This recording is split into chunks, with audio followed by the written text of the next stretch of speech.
Well, welcome everybody to another episode of Fuel Stop Chats. Tonight, we're going to be talking about the BDR organization. I'm Chris. I'm James. All right. And tonight we have Ina Thorn and Tim James from the BDR organization tonight. Ina, why don't you start us off a little bit about what is BDR?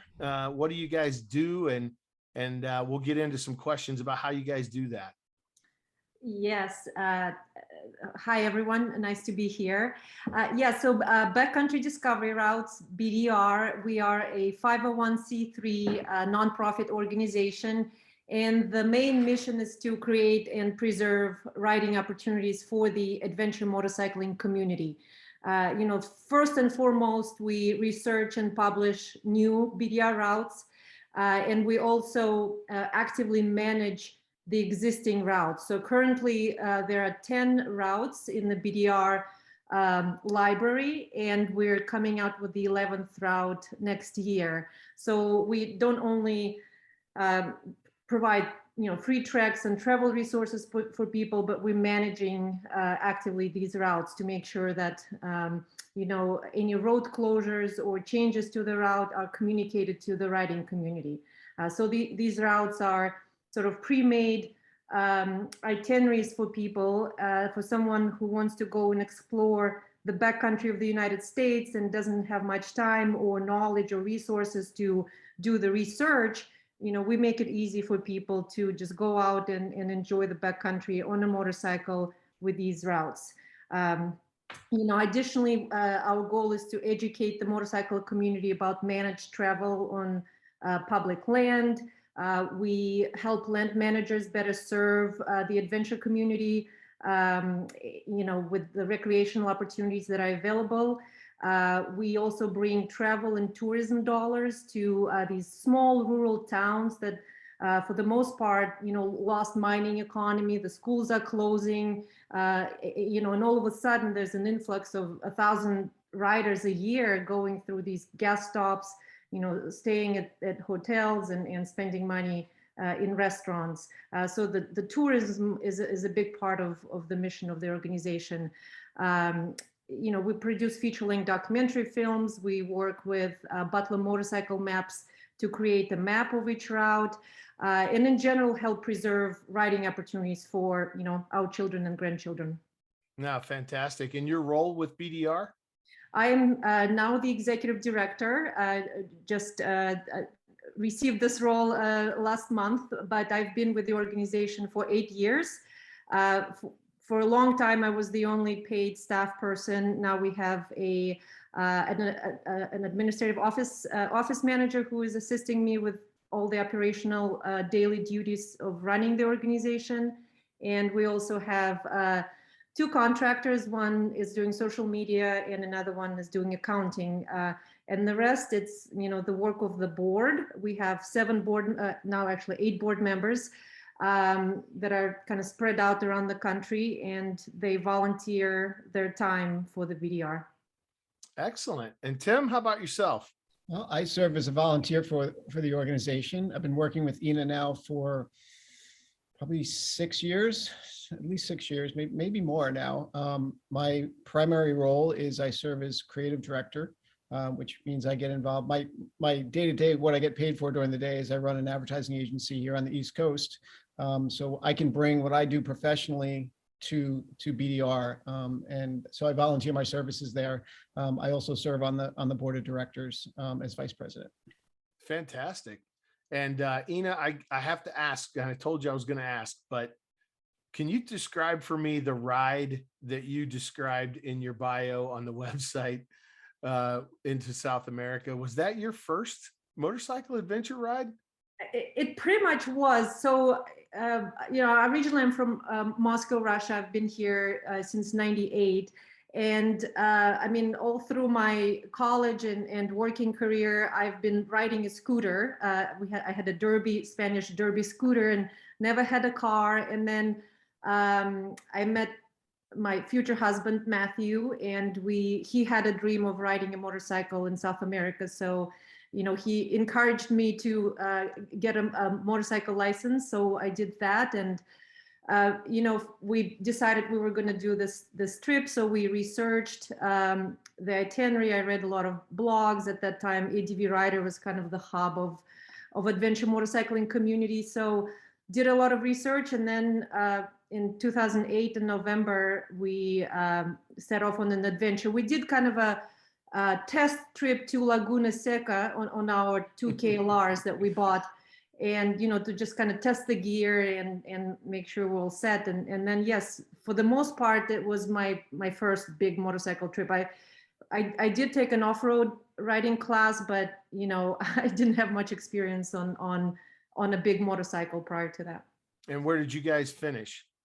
We finished, well, we went all the way down to Ushuaia and then went up to Buenos Aires, and that's where we finished the trip. Then we shipped the bikes back to the United States. That's incredible. I loved reading that story. Tim, how did you get riding? How did you get started riding? Gosh, I started riding motorcycles when I was probably 12. You know, got a dirt bike when I was a kid, got a street bike as soon as I got my driver's license. You know, probably not what my parents wanted, but it's the path I took, and I've been an enthusiast you know, the entire time. So I've been riding motorcycles for over 40 years, and I've had some opportunities to ride some really in really great places. Probably my favorite was I've ridden through Africa a couple of times, so I get to go through probably 6 or 8 countries in southern part of Africa, which was, to me, you know, epic. And what kind of lit my fire for adventure motorcycling. I was doing it prior, but that's the first time I went there really kind of lit the fire, and came back immediately after, and discovered BDR and wanted to jump in and help however I could with this great organization. No, that's awesome. There's a guy that I'm friends with on Facebook that he does tours in Africa, and he keeps trying to get me to come over, and it's like, I couldn't. Well, right now, I guess we're kind of blocked out of that area with COVID, but unfortunately, but as soon as that gets lifted, I would suggest it is just, it's the most incredible place to ride motorcycles. I can't imagine. Take them up on that offer. Do it. So how do you guys pick your routes? I mean, I know that in some of the writing, there was discussions about friend met friend, did Oregon, published Oregon, Washington. And now I know, you know, how are you guys going about publishing routes? Because I know there's an exciting announcement coming up in January about a new route. So we'll get to that in a second. But how are you guys picking the routes? Tim, you want to take that one since you were the route architect? Sure. Well, I mean, the history is that we started with Washington. We're a Seattle-based organization, so it kind of made sense to develop a route in Washington first. Paul Gillian, president of the BDR, and as well as the leadership at Tour Tech USA, they had an idea, I guess, back in 2009 to do this. And I think actually they rode the Oregon BDR first, which wasn't one of our properties, and got inspired and said, hey, we got to do this in Washington. And so, and once that kind of got published and got super popular out of nowhere, I think they realized this was going to be more than just some kind of small project, and quickly, you know, formed a nonprofit organization that is now Backcountry Discovery Routes, and went on to do the next one, I believe, was Utah, right?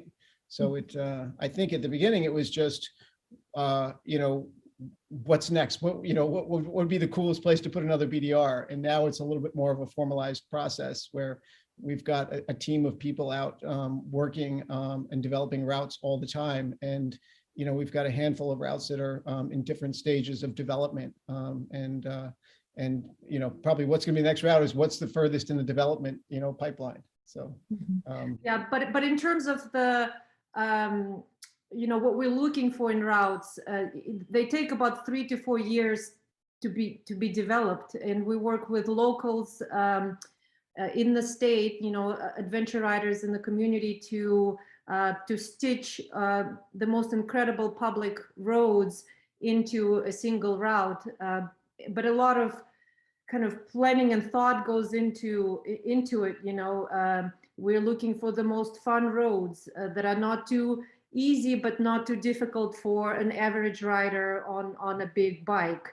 You know, we take into consideration fuel stops services along the route where people would have to camp or lodge, and then we produce the final tracks. Then we work with Butler Motorcycle Maps to create the map. We produce a feature-length documentary film. We do a film tour, usually in the spring. We do a film tour with over 50 stops at different dealerships and theaters around the country.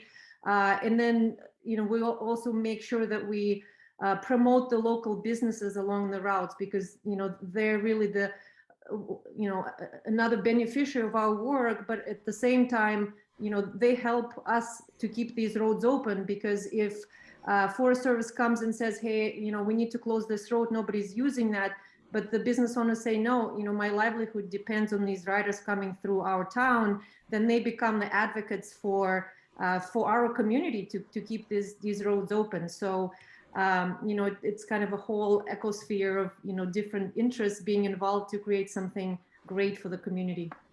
Yeah, I have to say, I was watching the Northeast. I just watched it with my wife, and just a disclaimer on this. So I've got this KTM, and it's actually for sale right now. And we're sitting on the couch, and I've got this pile of pillows between my wife and I. And 15 seconds in, she leans forward and looks at me, and she goes, "Look at my face. Whoever you're talking to on this call cannot talk you out of selling the KTM. You have to sell it. It has to go." I'm like, "Yes, dear." Well, yes, dear. Well, as developer of that route, I led the development of that route. I'm not going to be the one to tell you to sell that bike, because that is an ideal motorcycle to ride the route on. So. Exactly. No, I was really impressed with all the riders. My wife couldn't get over watching Jocelyn with her legs dangling off that 1200. It reminded me of Chris when he rented a 1200 down in Baja. It was just, his little legs dangling off that bike. But yeah, the way that you guys put together the documentaries is just incredible for me. You touched that, all the stuff, these are the small towns, the reason why you hit the small towns, talking about how the hurricane came in and the small town in New York and devastated it, and it's just now getting back online, and how the tourism dollars can get in there and help that. Going through what's a class 1, 2, 3, 4 road, and then showing them, and then also breaking down the barriers. Ina, you're on there riding. I was there. You guys were doing routes that I couldn't do. I know that for sure. I'm novice to intermediate at best when it comes to adventure riding. So seeing the different land textures, the way that you maneuver them, the unspoken camera angles of you guys walking through and showing how to go through, finding your line to go up a hill and around the rocks and how to hit them. Just thank you so much for putting something like this together for the community. Great. You're welcome. Totally fun. One of the things that Ina touched on before that we should emphasize is that all of the roads, 99% of the roads that are on these routes are public access. And that's the only way we can develop these, to make them the most evergreen that we can, so we're not constantly rebuilding. It's tough enough as it is with roads closing, but there's some small exceptions where we do go through some OHV areas, and just to spice it up a little bit. But in those cases, certain states like Maine, for instance, on the Northeast, has an OHV area that's an optional, and we suggest that you get your permits to ride in those areas. But it's well worth it, and it kind of goes back to our mission of supporting the local communities, where we're supporting that OHV, all the clubs in the area that ride ATVs there. And then the other thing I want to touch on is, you were talking about the different road surfaces on the routes. We will develop a main route that is. The concept there is that it is doable by an average rider on a fully loaded adventure bike. But we also want to, satisfy that desire for the more advanced rider to get some challenges in. So we'll put some expert or hero sections in along the way that are optional and clearly marked on the route. Yeah, and one of the things I want to throw out to the listeners and the viewers is, if you don't own an adventure bike, don't discard the BDR. If you watch these videos, my wife, she won't ride on an adventure bike. She'll ride on the 1600, and we'll do nice tours. When you guys were hitting all these little towns in Vermont, most of them all have blacktop getting to them. You might take dirt in and dirt out, but there's blacktop getting to those. and she saw all of those little shops, all those little boutiques, all the little things that are away from the big box stores. You know, if you're a Road King rider on a Harley Davidson, don't discount these BDRs, because they show you a picture of places to go that are not going to be on your maps. You're going to be looking at some, you know, the heavier lines on the map to get from one location to another, when you could stitch together little back roads that they might be tar, but they're going to get you to the same locations that these guys are getting to, for the lodging, for the tourism, for the places to see. You just don't see the in-between of the back route. So doesn't mean you can't get there, you're just taking a different route. So definitely worth watching these videos just to see that side of it. Idaho, I know, is one of my favorites. I know Chris will get into that at some point, but you know, there were some towns in there that my wife and I went to Idaho last year, and we had to hit a couple of those towns just because we knew the Blacktop got there, and she wanted to see him after watching the video. Yeah, I was talking about Idaho and New Mexico. I mean, there's this one scene in a New Mexico ride where guy's flying along on a 2-track and hits some sand, and that was the end of the ride for him. And I think that some people that have watched these with me in the past have said, "Oh my gosh, you know, this is you know, this looks like just I ride that on my Harley." And I'm like, "Well, okay, watch a little further." And so I think Tim's point about, you know, the fact that there are hero sections, you know, but there are those sections that are marked that say, "Hey, Chris, you're an old guy, go around, go this route," right? And I grew up on dirt bikes and used to race endurance, you know, back in the day. And I've always had the desire to want to ride off road. But I started watching these films and I said, okay, I've got 3 in the garage now. And I said, the 4th bike's going to be an ADV bike. Good. And I'm really struggling with that. Okay, it'd be great to have the 1250 GS and, you know, get the factory lowered so I can touch the ground. Haha, James. But I think about when we went to Mexico, how many times I had to stop and pick that thing up. And I think, well, maybe a lighter bike would be better, but you struggle with, okay, now if I'm in Pennsylvania and I want to do Idaho and I want to ride a 750 I don't want to do that. You know what I'm saying? It's like, that's where I'd probably throw it in the back of the truck, ride out there and unload a lighter weight bike with a tent and take off, and kind of do it that way. Absolutely. I mean, it's what works for you. Really, Mhm. you know, I mean, we have a range of bikes that, you know, when we film our expeditions, there's usually a range of bikes from 700s to 1200s or 1250s, I should say. But I mean, I've seen people even doing these on kind of street legal, you know, smaller bikes. I did the Arizona BDR on the Yamaha WR250, and you know, I was able to carry all the gear. I was having a lot of fun and enjoying some of the harder sections that the big bikes didn't enjoy. And you know, and yes, there was a track on the highway, but I mean, you're not in a hurry. You're there for the experience. So, you know, just it's, you know, we say you can do BDR on any bike and on any budget. So don't think that BDRs are just for the 1200s. You know, Exactly. in fact, a lot of the routes, and Northeast especially, is maybe not suitable for a big bike for most of the riders, unless you like Jocelyn, you know, and you can take that bike anywhere. She's pretty amazing. The if there was ever an episode or advertisement for being able to take along some JB Weld and a good knife, you know, to cut up a beer can and cover that hole she got in the casing. I was like, boy, if I was a JB Weld guy, I'd be like, can I get some time on your video here? Yeah, but not a good commercial for beer spray. No. Oh, no, that was rough. Like I unfortunately was a recipient of that. So yeah, that was rough. But she carries bear spray because she, you know, where she rides out west, you know, it's always a threat. And you know, I guess she didn't really check in and if it was going to be a super threat on the Northeast, and it wasn't, except it was a severe threat to us. So, Yeah, it was. I saw that on the film. I tell you, it just looks like a blast. And like James said, you know, I grew up in Missouri, and you still have a lot of those small towns that the only means of real income outside of agricultural is the tourism. People that are whitewater rafting, people that are doing these motorcycle trips because they want to get away from, that beaten path. And man, it's just, like James said, I mean, even for a guy on a touring bike to find these little towns and stitch together a ride would be, phenomenal. We talked about this with the, the guys at Roadrunner, how are they picking their routes and how are they doing their clover leaves? And, the beauty of this is it's very similar in what Roadrunner does, in the fact that you guys have made it so easy. Camp here, lodge here, eat here.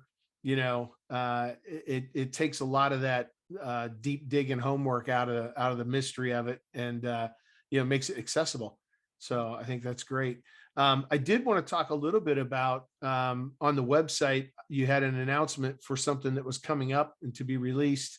And I don't know if you recognize this terrain back here, but it's in that state that you guys are releasing a new route. Can you guys talk about that? Can you share that with us? That's yours. Yeah, sure.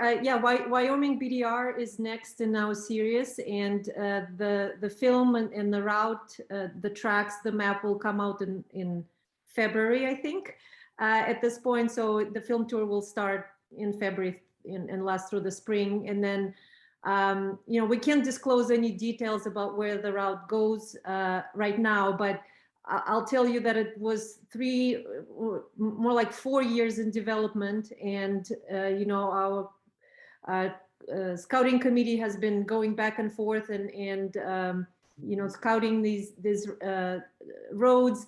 And it was a challenging state because it's very remote.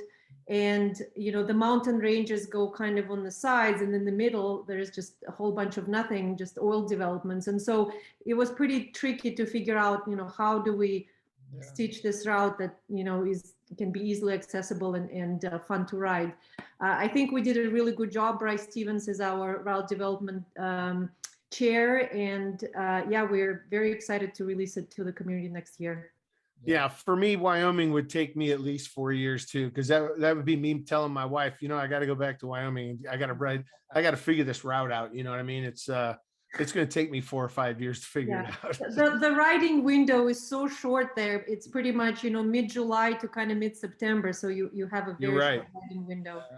But the one thing I do want to mention is that we are so excited. We have partnered with the Wyoming Outdoor Recreation Office, and they have been behind this project. And in fact, they've connected us with tourism people in the counties that the route goes through. And so they were all involved in supporting this route. And so we're doing more and more in connecting the local businesses with, and working with the tourism offices to promote the state for motorcycle recreation. And as you mentioned, that state too it's kind of one-sided economy of oil development, and so they are very eager to diversify the economy. And so this is going to be a big part of their strategy is having the BDR route in that state. Yeah, and where the route goes is way away from the national parks, which the little communities that go through the national, they don't really have an issue with tourism dollars. Right. It's the ones that are in the middle of the state that could really use it, and we made sure that we drove the route through there. But as you said before, the difficult was there making sure that the riders will have resources where and because we typically break these routes up into sections, either anywhere from 7 to 10 sections, and loosely it's what we suggest riding in a day. So we try to focus on giving resources in certain towns, so they can gas, fuel, and lodging is super important, and supplies. And that was the challenge and why it took so long. And there was so many ways we took it. And Bryce did a fantastic job of leading that that project. Yeah, because I think everybody thinks of Wyoming and Montana as, bring a gas can and a satellite phone because we do. We all do. We all carry the fuel and a satellite phone. So it can be extremely remote. And I think people on the East Coast just have no clue if they haven't been out there. When you say remote, it's remote. It is the most remote route that we have, and it is it is the least populated state in the country. I mean, yeah, we were riding for a day without seeing a single human being. Yeah. Oh yeah. Yeah, I've ridden out there on the highways, even certain stretches of even parts of Utah where I remember one stretch of road, it was 180 miles and between fuel stops, and my 7-gallon tank on my BMW wasn't an issue. And I forgot that my cousin that was riding with me on a Harley had a 6-gallon fuel tank, and he was getting a little nervous toward the end. But that whole entire 180 miles, we passed one motorcyclist going the other way and one tractor trailer. That's amazing. So if you broke down out there, you're going to sit a while till you get some help. Yeah. So you also want to think before you go out on a BDR, especially one like Wyoming, that your bike is in good shape on the way out. Because mechanical failure can be a super issue as well, trying to extract your bike from, the middle of nowhere. We kind of make sure that our bikes are in tip top shape before we head off. No, that's a great point. I had a Glacier National Park, Logan's Pass, little piece of shale rock caused a flat tire, 45 degrees in the middle of July in pouring down rain, plugging this tire. I had to ride to Sturgis, South Dakota to get a tire.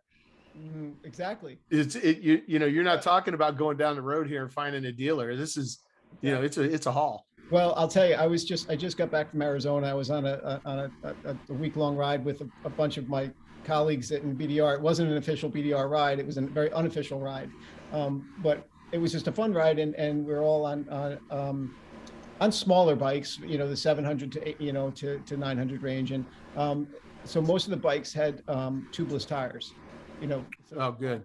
But you would have thought that everyone would have bought tubes in case that you had a catastrophic, puncture. No one did. I did, but not everyone did. I didn't get any flats in the series. In a 6-day ride, we had 5 flats. So there was a lot of scrambling and trying to find a way to get these bikes fixed and out of the show, because it always happens in the most inopportune time as well. Of course. So being prepared, my point being is that you can't be prepared enough, and a lot of work should go into your thinking about what you're putting on the bike, and especially if you are riding on a smaller bike, you really have to weigh should I bring more tools and supplies, and I have to bring clothes? Well, you're going to wear the same clothes almost every night on these, right? So always err on the side of, I'm going to bring an extra tube because that just makes sense. Yeah. It makes sure it's the bigger tire, because you can always fold it over in the rear. So if you're running a larger tire in the front, take a tube for that. You can fold it over inside the rear tire, fill it up, and that will make do until the place that you got to get to. The other thing, I was, you guys ride in a group. Chris and I went down to Baja with some friends, and I'm not going to get into the story, but I had broken away from the group because there were some challenging routes that I'd wanted to do, and I got put into a situation where it was beyond my level of comfortability. So don't ride alone, and if you do, don't put yourself in a bad position, because I almost died in Mexico. But we got about like 3 minutes left, so if we want to go around and wrap it up, that would be great. Otherwise, it's the cheap free Zoom.